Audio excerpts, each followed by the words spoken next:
Problem किस तरह की आती है, ये एक प्रॉब्लम एनसीईआरटी का एग्जांपल 1.1 है, इसको मैं पढ़ करके फटाफट सोल्व करता हूं, आप भी समझ लीजिए। ए compound is formed by two element x और वाई। ये लो भाई, एक्स और वाई से दो कंपाउंड बने हैं, एक्स और वाई, है ना। Atoms of y as anion, यानी कि वाई तो है बेचारा एनायन, कोई बात नहीं, और मेक्स सीसीपी, सीसीपी अरेंजमेंट करता है, ये देखिए y makes CCP. Those of element x as cation, x क्या है बेचारा कैटायन है, और क्या करता है occupy all the octahedral void, यानी कि ये ऑल ओवी ऑक्यूपाई करता है। What is the formula of the compound, compound का फॉर्मूला आपको निकालना है। ये लो भाई, बात आपको समझ में आ गई। इंफॉर्मेशन आपको क्या मिली, इंफॉर्मेशन मिली किसने तो 3D क्लोज पैकिंग बनाई और कौन वॉइड में गया, और फॉर्मूला आपको निकालना है, ठीक है। तो वाई ने सीसीपी अरेंजमेंट बनाया। अब इसको सोल्व कैसे करेंगे जरा देख लीजिए। इसको सोल्व कैसे करेंगे, ये होगा आपका सोल्व, आप जानते हैं नंबर ऑफ y माइनस का नंबर क्या होगा, मान लेते हैं y माइनस का नंबर हम लोग n लेते हैं, ठीक है। तो आपका x प्लस का नंबर क्या होगा, नंबर ऑफ x प्लस, ठीक है। कैटायन, कैटायन का नंबर कितना हुआ, आप जानते हैं कैटायन सारे ऑक्टाहेड्रल वॉइड में है, सारे ऑक्टाहेड्रल वॉइड में है ना। तो ऑक्टाहेड्रल वॉइड कितने होते हैं, ऑक्टाहेड्रल वॉइड तो n ही होते हैं, है ना। तो इसके लिए हम लोग एक काम और कर सकते हैं, पहले नंबर ऑफ ऑक्टाहेड्रल वॉइड भी लिख सकते हैं, नंबर ऑफ ओवी। अब आप जानते हैं सीसीपी कौन बना रहा है, वाई, तो वाई का जितना नंबर होगा उतना ही ओवी का नंबर होगा, तो ये भी हो गया n। अब आ गया नंबर ऑफ x प्लस। अब आप जानते हैं जो x है वो सारे ओवी को फिल कर रहा है, यानी कि सारे ऑक्टाहेड्रल वॉइड में प्रेजेंट है। इसका मतलब जितना ऑक्टाहेड्रल वॉइड का नंबर है वही x प्लस का नंबर हो गया, तो ये भी हो गया n। अब हम रेशियो ले लेते हैं, रेशियो, ठीक है। रेशियो किसका, x प्लस का और y माइनस का। x प्लस भी n है, y माइनस भी n है, तो रेशियो हो गया 1:1 और फॉर्मूला हो गया आपका xy। ये सही आंसर है। बात आपको समझ में आई, नहीं आई है तो घबराइए मत। एक और सवाल है, इसको देख लेते हैं फटाफट, ठीक है। तो ये एग्जांपल नंबर 1.2 है। एटम्स ऑफ एलिमेंट बी के जो एटम्स हैं वो बनाते हैं HCP। हम यहाँ लिखते जाते हैं, बी ने बनाया HCP, ठीक है। और dose of element A occupy 2/3 of tetrahedral void. Yes, जो ए है उसने क्या किया, 2/3 ऑफ, यानी कि 2/3 ऑफ टीवी। टीवी का जो 2/3 है उसको ऑक्यूपाई कर लिया किसने, ए ने। अब हमें क्या निकालना है, फॉर्मूला निकालना है, बड़ा ही इजी है, बहुत ज्यादा इजी है। ये देखिए, तो सबसे पहले देख लेते हैं नंबर ऑफ बी। अब भाई नंबर ऑफ बी, इसने सीसीपी बनाया है, इसको हम लोग एन ले लेते हैं कि इसका नंबर सपोज एन है, ठीक है। तो नंबर ऑफ यहाँ पर कौन सा वॉइड आ रहा है, टेट्राहेड्रल वॉइड। तो नंबर ऑफ टीवी का नंबर कितना हो गया, आप जानते हैं टेट्राहेड्रल वॉइड का नंबर डबल होता है पार्टिकल्स के नंबर से, तो ये हो गया आपका 2n, ठीक है। अब नंबर ऑफ बी तो हो गया, नंबर ऑफ ए करेंगे हम लोग। ए का कितना नंबर हुआ, नंबर ऑफ ए, तो ए आपको पता है जितने भी टोटल टेट्राहेड्रल वॉइड है उनका 2/3 ऑक्यूपाई करता है ये, तो इसका नंबर कितना हो गया, 2/3 मल्टीप्लाइड बाई 2n, यानी कि 2n का 2/3 ये ऑक्यूपाई कर रहा है कौन, ए। अब हम क्या निकालेंगे, नंबर आ गया। अब हम आ गए रेशियो पे, रेशियो निकालेंगे किसका, ए का और बी का। ए का नंबर कितना है, 2/3 डिवाइडेड बाई, इसको सोल्व कर दो भाई, तो कितना हो गया, 4n डिवाइडेड बाई 3 आया कि नहीं आया, आ गया होगा। और इसका है n, ठीक है। तो रेशियो निकाल दो, इनका रेशियो क्या आ गया, 4:3 आ गया, 4:3। फॉर्मूला आ गया आपका A4B3। बात समझ में आई कि नहीं आई, आ गई होगी, नहीं आई है तो कोई बात नहीं, अगला क्वेश्चन और सोल्व कर रहे हैं, वीडियो को पॉज करके रिपीट करके देख लेना, ठीक है। ये क्वेश्चन मैं नहीं करूंगा, इसका स्क्रीनशॉट ले लीजिए, आप इसको सोल्व कर सकते हैं, बड़ा ही इजी है, कोई प्रॉब्लम नहीं है, ठीक है। स्क्रीनशॉट ले लीजिए और कमेंट सेक्शन में इसका आंसर मुझे जरूर बताइएगा। एनसीईआरटी का क्वेश्चन है, यस। अब देख लेते हैं, सेकेंड ग्रेड 2016 में एक क्वेश्चन आया हुआ है, बड़ा इंटरेस्टिंग है, इसको जरा पढ़िए। एक ठोस की संरचना में परमाणु ए घनीय जालक के कोनों पर स्थित है। चलो भाई घनीय जालक एक बना लेते हैं, एक घनीय जालक, एक जो घनीय जो क्यूबिक वो है क्या, क्यूबिक यूनिट सेल हमने बना ली है, ठीक है। अब इसके कॉर्नर पे तो ए है, ये एक कॉर्नर पे सिचुएटेड है। परमाणु बी घनीय जालक के धारों के केंद्र पर है, धारे यानी कि किनारे, ठीक है। तो परमाणु बी कहाँ है, इसके किनारों के केंद्र पर सी परमाणु घन के केंद्र में है, यानी कि सी परमाणु यहाँ है, बॉडी के सेंटर पे है, ठीक है, यहाँ पर सी है। तो अब जरा इनका रेशियो निकाल करके हमें इसका फॉर्मूला निकालना है, ठोस का सूत्र निकालना है, ठीक है। बहुत ही ज्यादा इजी होने वाला है ये। ए आप जानते हैं, ए की लोकेशन क्या है, एट कॉर्नर्स, यही तो है कॉर्नर्स। तो जो कॉर्नर पे लोकेटेड होता है उसका आपको पता है उस यूनिट सेल में कितना कंट्रीब्यूशन होता है, 1/8। कॉर्नर के कुल कितने कॉर्नर होते हैं क्यूब में, 8। तो कॉर्नर की वजह से ए का नंबर कितना आ गया, ए का नंबर आ गया 1। बात समझ में आ गई, ओके। चलो बी का नंबर देख लेते हैं। बी की लोकेशन क्या है, at edge centres, edge centres यानी कि एज के किनारों के केंद्र पे, किनारों के सेंटर पे। तो आपको पता है एज, एक एज जो होता है, किनारा होता है, वो 4 यूनिट सेल के बीच में शेयर होता है ना। यानी कि इस यूनिट सेल में इस पार्टिकल का कितना कंट्रीब्यूशन है, 1/4, ठीक है। और टोटल किनारे कितने हैं, टोटल किनारे होते हैं 12, ठीक है। तो पार्टिकल कितने हो गए, पार्टिकल हो गए 3, ठीक है। अब सी का नंबर देख लेते हैं। सी की लोकेशन क्या है, एट बॉडी सेंटर। अब आपको पता है बॉडी सेंटर पे जो होता है वो किसी के साथ शेयर नहीं होता, वो उसी यूनिट सेल का पार्टिकल होता है, इसलिए उस बॉडी सेंटर की वजह से पार्टिकल कितने हो गए, 1। तो अब आप देख सकते हैं बहुत ही ज्यादा इजी ये आपके लिए होने वाला है। कैसे, ए का नंबर 1, बी का नंबर 3, सी का नंबर 1। तो रेशियो क्या आ गया, रेशियो आ गया ए बी सी, इसका 1, 3 और 1।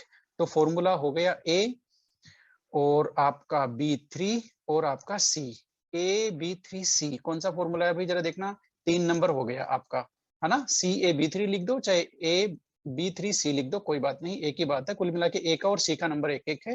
आंसर आपका 3 आ गया। बात आपको समझ में आ गई होगी, ठीक है। तो ऐसा क्वेश्चन आपको निश्चित रूप से मिलने वाला है। ये एक और क्वेश्चन मैं सोल्व कर रहा हूँ, बड़ा ही इंटरेस्टिंग क्वेश्चन है। कब का है, नीट का जो एम्स का मेंस लगता था पहले, उसमें ये आया हुआ है 2012 में। बड़ा ही इंटरेस्टिंग क्वेश्चन आपके लिए होने वाला है। तो सबसे पहले इसका देखते हैं क्या लिखा हुआ है, स्ट्रक्चर ऑफ मिक्स ऑक्साइड। इसमें क्यूबिक क्लोज सीसीपी स्ट्रक्चर है, ठीक है, ऑक्साइड की है। तो आपके जो ऑक्साइड आयंस हैं O2-, इन्होंने क्या बनाया, सीसीपी बनाया। 1/4 of the tetrahedral void occupied by divalent metal A. A ने क्या किया, ए ने कर दिया 1/4 ऑफ टीवी, टेट्राहेड्रल वॉइड का 1/4 ऑक्यूपाई कर लिया। Octahedral voids are occupied by monovalent metal b. ये लो भाई, बी ने क्या किया, सारे ऑल ओवी ऑक्यूपाई कर लिया। तो इसका फॉर्मूला बनाना है, इसका क्या बनाना है, फॉर्मूला बनाना है। बड़ा ही इजी है। सबसे पहले देख लेते हैं नंबर ऑफ O2-, है ना। ऑक्साइड का तो हमें मानना पड़ेगा क्योंकि ये क्लोज पैकिंग बना रहा है, तो इसका नंबर मान लेते हैं n, ठीक है। अब ए का नंबर क्या हुआ, नंबर ऑफ ए। अब ए क्या कर रहा है, टोटल टीवी कितने होते हैं, टोटल टीवी होते हैं 2n, ठीक है। 2n का 1/4 ऑक्यूपाई कर रहा है वो। तो ए का नंबर कितना हो गया, 1/4 मल्टीप्लाइड बाई 2n, यानी कि टोटल टेट्राहेड्रल वॉइड 2n में से 1/4 ऑक्यूपाई कर रहा है वो, ठीक है, 1/4 में वो प्रेजेंट है। बी क्या कर रहा है, सारे ओवी। तो ओवी हम जानते हैं कितने होते हैं, जितने पार्टिकल होते हैं जो सीसीपी बना रहे हैं, है ना, n पार्टिकल हैं, तो n ही क्या हो गए, ओवी हो गए। तो बी का नंबर भी क्या हो गया, n हो गया। अब हम रेशियो ले लेते हैं, ए बी और O2- का हम ले लेते हैं रेशियो, ठीक है। तो रेशियो, ए का रेशियो क्या हो गया भाई, 1/4। इसको आप सोल्व कर लो तो ये आपका आ गया, क्या आ गया, आपका आ गया n/2, ठीक है। तो ए का नंबर कितना हो गया, n/2। बी का नंबर कितना हो गया भाई, बी का नंबर हो गया आपका n, ठीक है। तो हमने लिख दिया n, और इसका नंबर तो n है ही, ये तो हमने माना था n, ठीक है। तो रेशियो क्या हो गया, रेशियो आ गया इसका 1:2 यानी कि 1:2:2। तो फॉर्मूला आपका आ गया AB2O2। AB2O2 कहाँ है भाई, AB2O2, डी आंसर आपका सही है, AB2O2। तो आपने देखा किस तरह से हमने ये जो क्वेश्चंस थे फॉर्मूला के, ये सोल्व किए, ठीक है। उम्मीद करता हूं आपको समझ में आ गया होगा। अब आपके सामने एक इंपॉर्टेंट क्वेश्चन है, नीट 2019 में आया हुआ है, बहुत ही ज्यादा इजी है। स्क्रीनशॉट ले लीजिए, सोल्व करना है, कमेंट में आंसर मुझे बताना है, ठीक है। आपकी प्रैक्टिस के लिए 2 क्वेश्चन मैं और लाया हूं। एक आपका जेईई के एग्जाम में 2019 में आया हुआ है, इसको सोल्व करना है। ऐसे क्वेश्चंस आपके एग्जाम में आ सकते हैं। ये एनसीईआरटी का चैप्टर एंड एक्सरसाइज है 1.12। इसको भी स्क्रीनशॉट ले लीजिए और इनको सोल्व करके कमेंट बॉक्स में आंसर बताना है। ये आपकी प्रैक्टिस के लिए है। उम्मीद करता हूं कि ये वाला जो वीडियो है इसमें से एक सवाल, मेरे प्रॉमिस को मत भूलिएगा, एक सवाल आपको क्वेश्चन पेपर में देखने को जरूर मिलेगा। जितनी भी वैरायटी के क्वेश्चन थे मैंने यहाँ रख दिए हैं।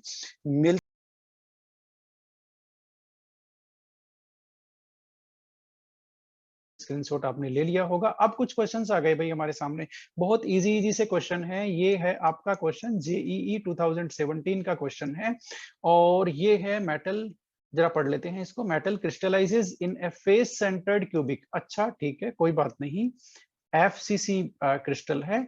If the edge length a edge length है, सबको पता है। तो closest approach between two atom, ये लो भाई, क्लोजेस्ट अप्रोच का मतलब हो गया कि दो जो पार्टिकल हैं वो बिल्कुल क्लोजली आपस में एक दूसरे के पास हैं, उनके बीच का डिस्टेंस निकालना है। तो उनके बीच का डिस्टेंस यानी कि ये आपको निकालना है डी। बात समझ में आ गई?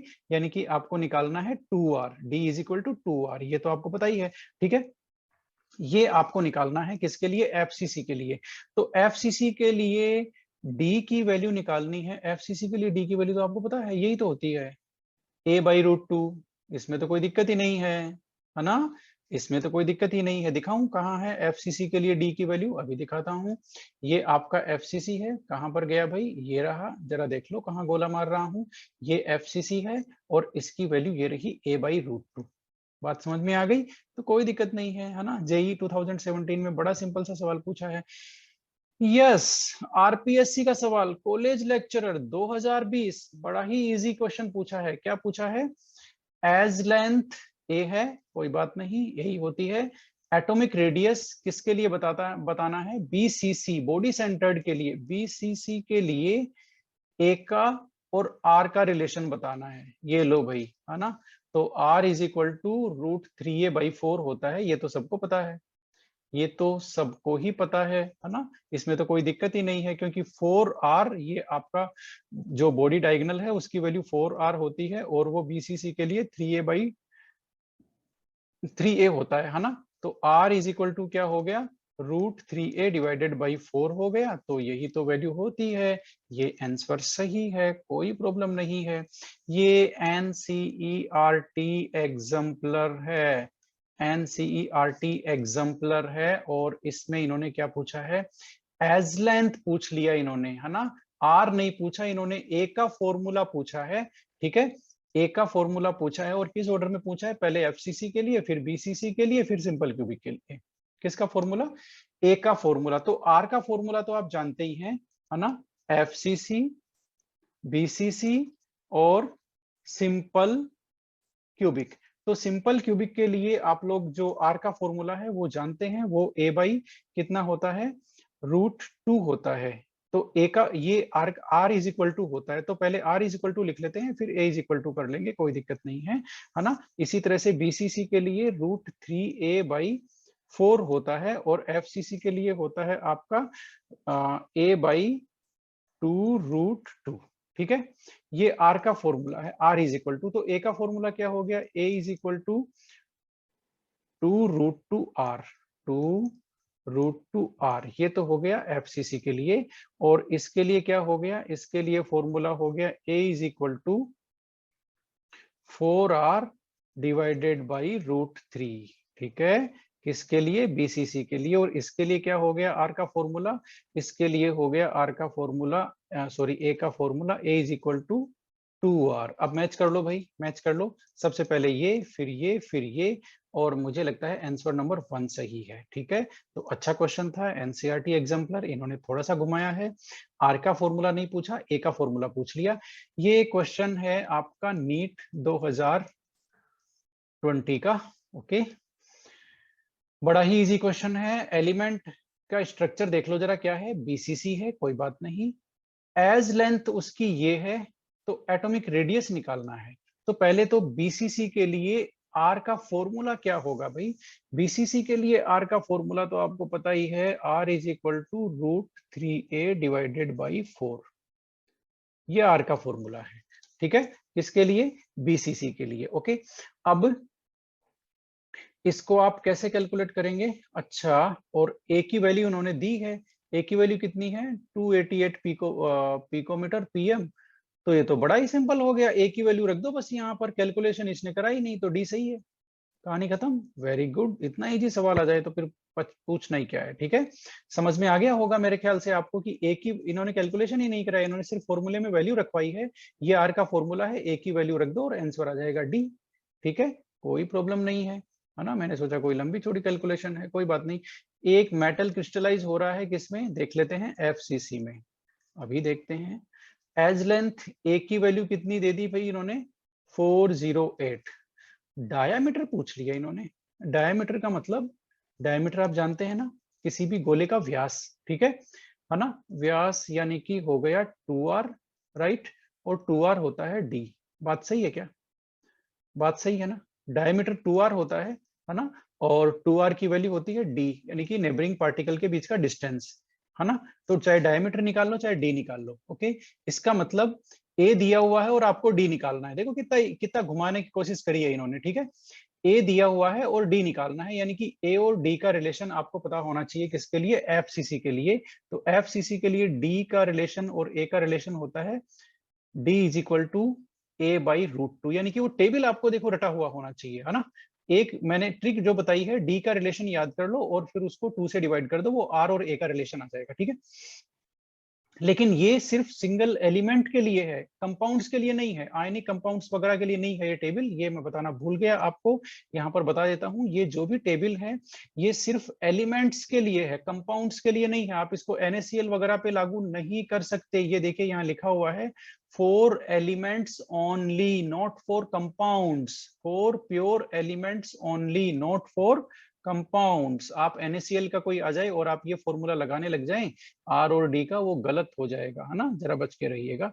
ओके, तो ये तो हमने कर लिया था, नहीं ये नहीं किया था, हम यही थे। तो इसमें अब आपको करना क्या है, ए की वैल्यू दी हुई है, ए की वैल्यू क्या है भाई, ए की वैल्यू है आपकी 408 डिवाइडेड बाई √2, तो √2 की वैल्यू तो पूरी दुनिया जानती है कितनी होती है, 1.414। इसको आप डिवाइड कर दो और इसको डिवाइड करोगे तो आपको पता चलेगा, वैल्यू आएगी 288, आपका आंसर है। ठीक है, मेटल क्रिस्टलाइजेज, अच्छा ये वही क्वेश्चन है जो गलती से दोबारा पेस्ट हो गया, कोई बात नहीं, हमारे पास और भी कई सारे क्वेश्चन हैं।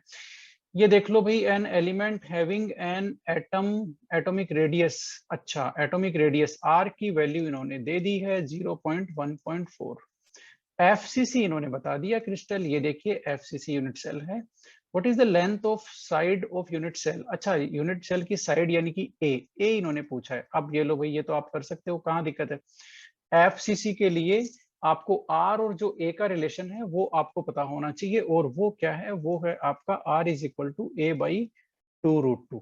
ठीक है,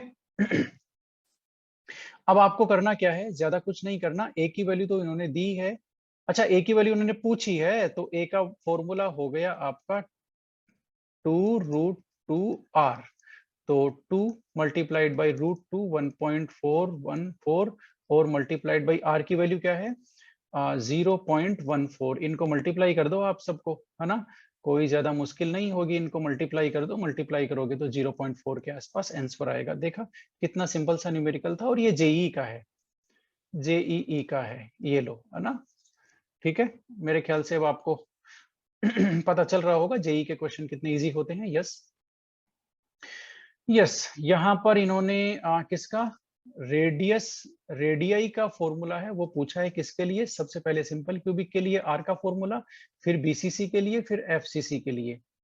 तो सिंपल क्यूबिक, बीसीसी और एफसीसी के लिए आर का फॉर्मूला क्या है भाई, बताना जरा। सिंपल क्यूबिक के लिए तो a/2 है ना, तो मेरे ख्याल से ए ऑप्शन सही है। आप इनमें आर की वैल्यू देखोगे तो ये आपके सिंपल क्यूबिक के लिए आ जाएगी, ये आपके बीसीसी के लिए, और ये आपका एफसीसी के लिए। ठीक है, चेक कर लेना, टेबल याद कर लो, फिर चेक करना आराम से।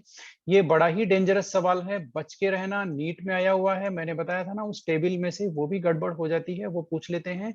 जो पाई वाला कैलकुलेशन है, कौन सी कैलकुलेशन, पाई वाली कैलकुलेशन, ये देखिए वापस बता देता हूं, है ना। इसलिए जब भी आप टेबल याद करो गलती मत कर देना। ये जो पाई वाली ये जो कैलकुलेशन है, पाई बाई 6 किसके लिए होता है, ये किसके लिए होता है, ये किसके लिए होता है, ये आपको रटा हुआ होना चाहिए, है ना। या तो समझा हुआ होना चाहिए कैलकुलेशन के हिसाब से, या आपको रटा हुआ होना चाहिए। अब इन्होंने परसेंटेज नहीं पूछा, इन्होंने घुमा के पूछ लिया आपको पैकिंग एफिशिएंसी यहाँ पर। और किसके लिए पूछा है, सिंपल क्यूबिक के लिए पूछा है ना। सिंपल क्यूबिक के लिए आप रट के जाओगे 52.4, इसने वो पूछा ही नहीं, इसने पूछ लिया ये कैलकुलेशन। तो इसमें यदि आपको याद है टेबल से, तो ये आएगा पाई बाई 6। और वैसे भी आपको याद नहीं है तो पाई की वैल्यू आप रखना 3.14 डिवाइडेड बाई 6 करना, आपका आंसर कितना आएगा, हाँ मल्टीप्लाइड बाई 100 कर देना, आपका आंसर आएगा 52.4। यानी कि आप ऐसे कैलकुलेट करके भी निकालोगे ना तो 52.4 केवल इसी कैलकुलेशन का रिजल्ट आएगा और किसी का नहीं आएगा। तो बेहतर होगा वो टेबल एक बार याद कर लेना, है ना, उसमें देख लेना। ये क्वेश्चन थोड़ा सा इन्होंने अलग कर दिया। यस, तो हमारे क्वेश्चंस पूरे हो गए हैं। अब ये 3 इंपॉर्टेंट क्वेश्चंस मैंने लिए हैं, कहाँ कहाँ से लिए हैं, ये आपका नीट का क्वेश्चन है 2009 का, ये भी नीट का ही क्वेश्चन है, ठीक है। और ये जो लास्ट वाला क्वेश्चन है वो आपका जेईई का क्वेश्चन है। तो जरा बच के रहिएगा इस तरह के क्वेश्चन से, ये छोटे छोटे न्यूमेरिकल हैं, ये आपको परेशान कर सकते हैं। तो 20, 21 और 9 नंबर के जो क्वेश्चन है इनका स्क्रीनशॉट ले लीजिए, आंसर लिखने हैं आपको कमेंट बॉक्स में, ये आपकी प्रैक्टिस के लिए है। बहुत से क्वेश्चन आते हैं।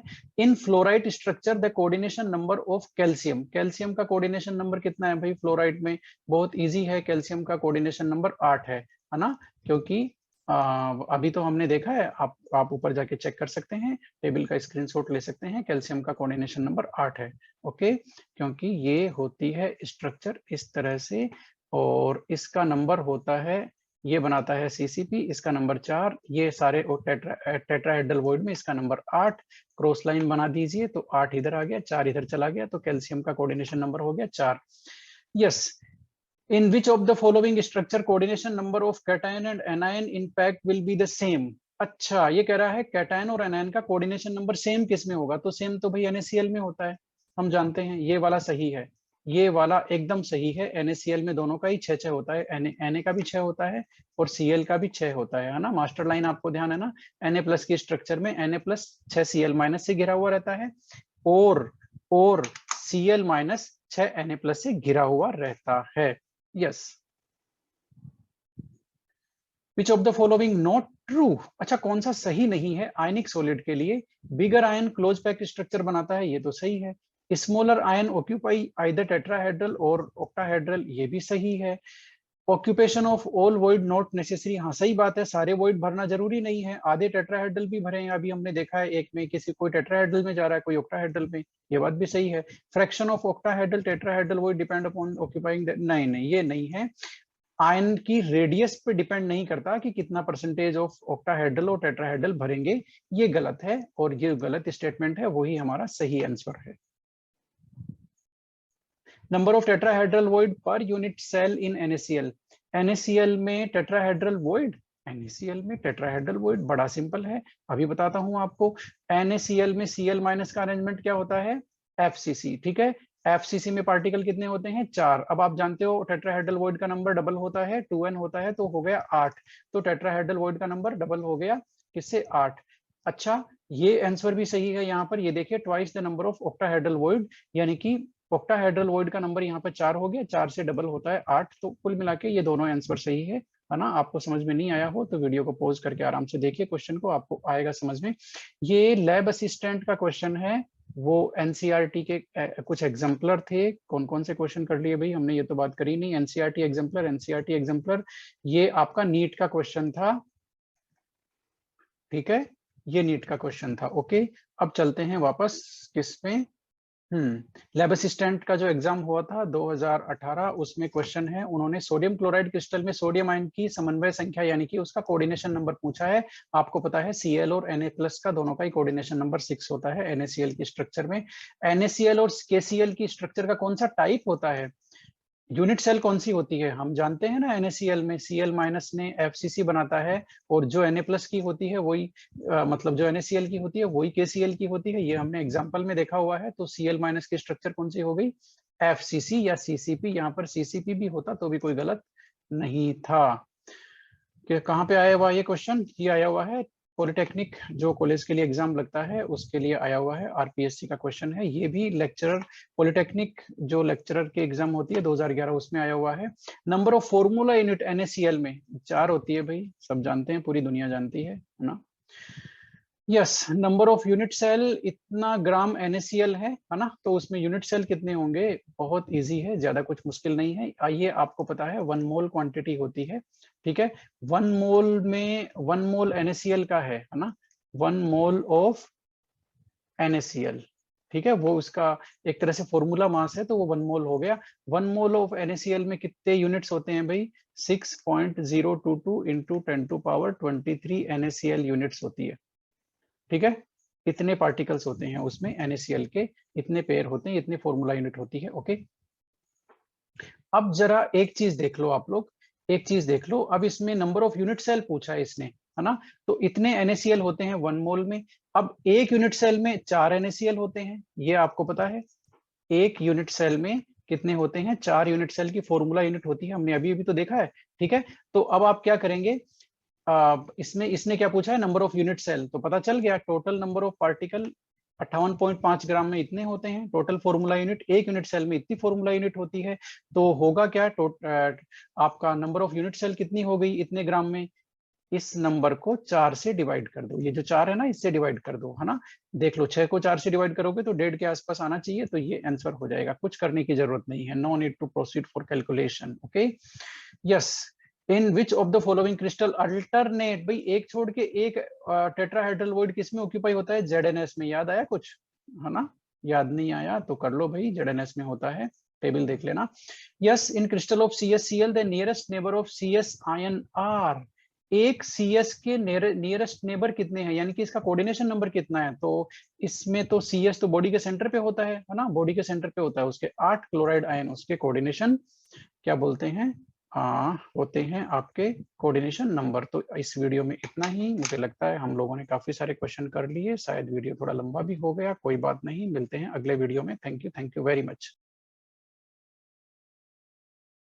है 0.155 से 0.225, फिर 225 से आपका आ गया 414, फिर 414 से आ गया 732, और फिर 732 से आ गया 1, ये लो बात खत्म, ठीक है ना। अब ये क्वेश्चन करते हैं फटाफट। ए सॉलिड कंपाउंड XY NaCl की जैसी स्ट्रक्चर होती है, ठीक है, अच्छी बातें होती है। तो if the radius of the cation is 100 picometre, okay, cation का रेडियस, हाँ ये अब काम की बात आई, कैटायन यहाँ पर X+ है, इसके लिए R की वैल्यू आपकी 100 पिकोमीटर है, कोई बात नहीं। रेडियस ऑफ द एनायन, अच्छा एनायन की रेडियस निकालनी है, Y- की रेडियस निकालनी है, एनायन की रेडियस निकालनी है, ये कैटायन है ये एनायन है, ये आपको निकालना है। तो भाई ये तो अच्छा सा फॉर्मूला है, अभी अभी हमने देखा था, हम जानते हैं ये NaCl की टाइप की स्ट्रक्चर है। NaCl की टाइप की स्ट्रक्चर का मतलब ये हो गया कि आपका ऑक्टाहेड्रल जो वॉइड वाली रेंज है, ये क्यों, क्योंकि Na+ जो होता है वो OV में रहता है, ठीक है। तो ऑक्टाहेड्रल वॉइड वाली रेंज क्या हो गई, वो आपकी हो गई ये ट्रायंगुलर वॉइड, ये आपका टेट्राहेड्रल वॉइड, ये आपका ऑक्टाहेड्रल वॉइड, है ना। और इसमें ऑक्टाहेड्रल वॉइड में है, तो ऑक्टाहेड्रल वॉइड के लिए रेडियस रेशियो का फॉर्मूला तो आप जानते ही हैं, ये होता है, यही तो होता है, यही होता है ना, ठीक है।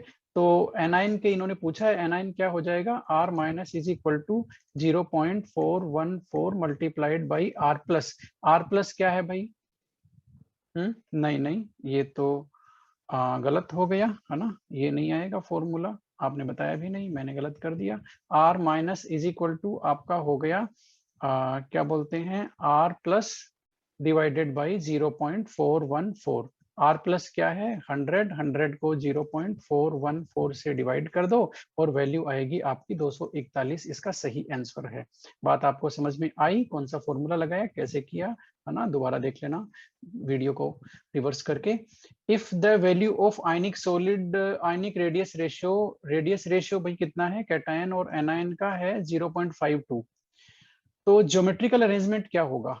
बात तो सही है। 0.52 कौन सी रेंज में आता है?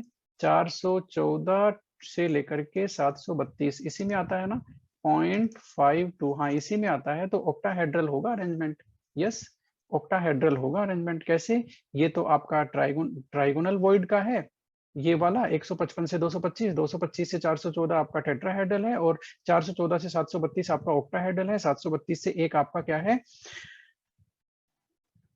यस, बॉडी सेंटर्ड वाला है, लास्ट वाला, है ना। कोई बात नहीं। तो सवाल कैसे आते हैं वो मैं आपको समझा देता हूं। जैसे ये एक क्वेश्चन है, ये कहां पर आया हुआ है मैं बता देता हूं। ये आया हुआ है लैब असिस्टेंट में। लैब असिस्टेंट का जो एग्जाम था 2018, उसमें ये सॉलिड स्टेट में ये अच्छा क्वेश्चन दिया है उन्होंने। और इसको किस तरह से सोल्व करना है ये काफी इजी है। इन्होंने ये कहा है कि रूम टेम्परेचर पे सोडियम क्रिस्टलाइजेज, है ना, बॉडी सेंटर्ड में सोडियम क्रिस्टलाइजेज हो रहा है। एज लेंथ उन्होंने ए की वैल्यू इतनी दे दी, और डेंसिटी उसकी कैलकुलेट करनी है, एटॉमिक मास उसका दिया हुआ है 23। ठीक है, फॉर्मूला हम लगाएंगे, क्या लगाएंगे भाई? D is equal to z into m a cube multiplied by n a, ये फॉर्मूला लगाएंगे। जेड की वैल्यू, बीसीसी के लिए जेड की वैल्यू क्या आएगी? अब ये एलिमेंट के लिए दिया है ना, तो बीएसएफ 214 से इसकी वैल्यू आएगी, तो वो क्या हो गया बीसीसी के लिए 2। ठीक है, मोलर मास इन्होंने दे दिया 23, हम लगाएंगे 23। ठीक है, नीचे ए क्यूब, ए की वैल्यू इन्होंने दी है 4.24, तो ये हो गया 4.24, और ये हो गया क्यूब। ठीक है, multiplied by n a 6.022 into 10 to power 23, ये एन ए की वैल्यू हो गई। अब आप इसको सोल्व करेंगे तो देखिए इन्होंने जो आंसर में वैल्यू दी है ना, वो देखिए काफी इंटरेस्टिंग है। 1 है, 2 है, 3 है और 4 है। अब आप पूरा सोल्व नहीं करेंगे तो वैसे भी आप इस आंसर को पकड़ सकते हैं। ठीक है, तो कैसे पकड़ेंगे? काफी ज्यादा इजी है, लेकिन यहाँ पर एक गलती हो गई है जो मैंने बताई थी, वही गलती हुई है। यूनिट कन्वर्जन हमने नहीं किया एंगस्ट्रॉम का।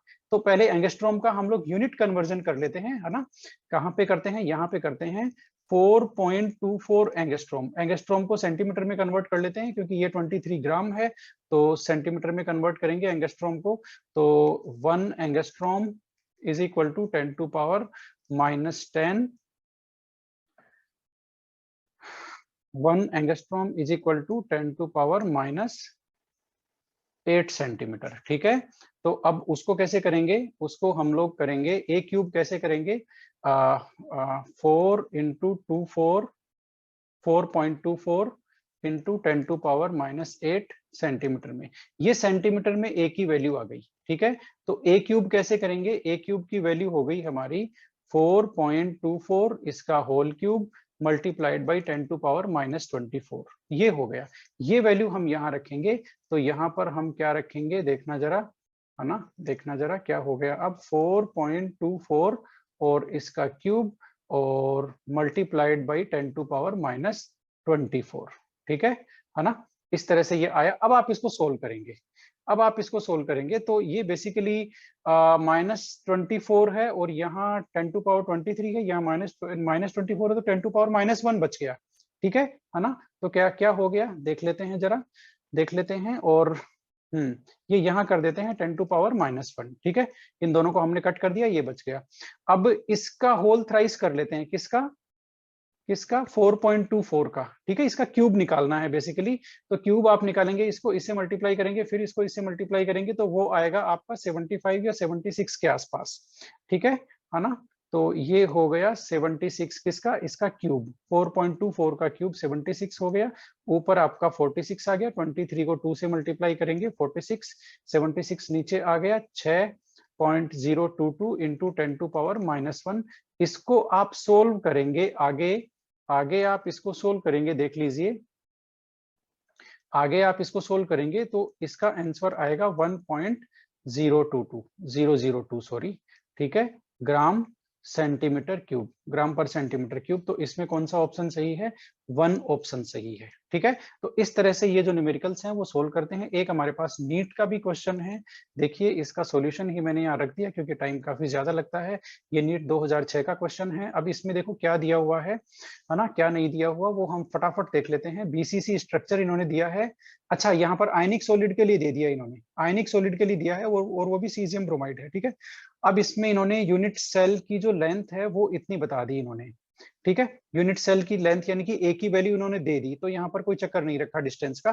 ठीक है, और एटॉमिक मास इन्होंने दोनों के लिए अलग अलग दे दिया, तो कोई बात नहीं, हम इनको ऐड कर लेंगे। ठीक है, Na की वैल्यू उन्होंने दे दी। अब हम लेते हैं फॉर्मूला, हमारा ये है Z की value, caesium bromide body centred में मैंने बताया ना, सीजियम ब्रोमाइड के लिए वैल्यू कितनी होगी? Z की वैल्यू होगी 1। तो आप Z की वैल्यू हमने रखी 1। एटॉमिक वेट 100, ये 33 है और ये 80 है, इनको हमने ऐड कर दिया तो कंपाउंड का हो गया, वो हो गया ये देखिए 213। नीचे Avogadro number as it is आ जाएगा और ए क्यूब को यहाँ पर ए क्यूब किस में दिया हुआ है? पिकोमीटर में, तो हमें उसको सेंटीमीटर में कन्वर्ट करना पड़ेगा। तो 1 picometre is equal to 10⁻⁻10 centimetre. तो इसी तरह से 436.6 picometre is equal to 436.6 into 10⁻⁻10 centimetre. ये आ गई ए की वैल्यू। अब ए क्यूब करेंगे तो वो इस तरह से हो जाएगा 436.6 का क्यूब और 10⁻⁻30। ठीक है, अब इसको आप सोल्व करेंगे तो ये आपका आंसर आएगा। ठीक है, 4.25। ओके, तो इस तरह से आप आंसर निकाल सकते हैं। अब ये 2 क्वेश्चन तो मैंने आपको बता दिए। अब कुछ और क्वेश्चन है प्रैक्टिस के लिए, लेकिन हम इतना अब ले नहीं सकते, इसलिए मैं आपको बता देता हूं वो कहाँ है। एनसीईआरटी के कुछ एग्जाम्पल हैं, ये एनसीईआरटी हमने खोल ली है। NCERT class 12 chapter number 1 example है आपका ये 1.3। ये इसका सॉल्यूशन यहाँ पर दिया हुआ है, आप यहाँ से इसको कवर कर सकते हैं। इसी तरह से इस फॉर्मूले पे प्रैक्टिस करने के लिए आपको एनसीईआरटी का एग्जाम्पल 1.4, इसको भी हम ज्यादा डिस्कस नहीं करेंगे। इसमें इन्होंने एटॉमिक मास निकलवाया है। ठीक है, डेंसिटी नहीं निकलवाई, एम की वैल्यू निकलवाई है। ओके, इसी तरह से एग्जाम्पल 1.5 भी है, इसमें डेंसिटी निकलवाई है सिल्वर की, है ना। सिंपल फॉर्मूला ये देखिए, एज इट इज अप्लाई करके कैलकुलेशन करके डेंसिटी निकलवाई है। तो इस तरह से आप एनसीईआरटी से ये जो 2-3 एग्जाम्पल हैं इनका स्क्रीनशॉट भी ले सकते हैं जैसा मैंने बताया है, और प्रैक्टिस कर सकते हैं। और साथ में ये एक इन टेक्स्ट क्वेश्चन है 1.18, है ना, इसको आप सोल्व कर सकते हैं। इसका सॉल्यूशन आपको नहीं मिलता है, कोई बात नहीं, गूगल पे लिख दीजिए कि एनसीईआरटी चैप्टर 1 क्लास 12 इन टेक्स्ट क्वेश्चन 1.18, तो इसका सॉल्यूशन वहां पर आ जाएगा और आप इसको देख सकते हैं कि ये कैसे सोल्व हुआ है। तो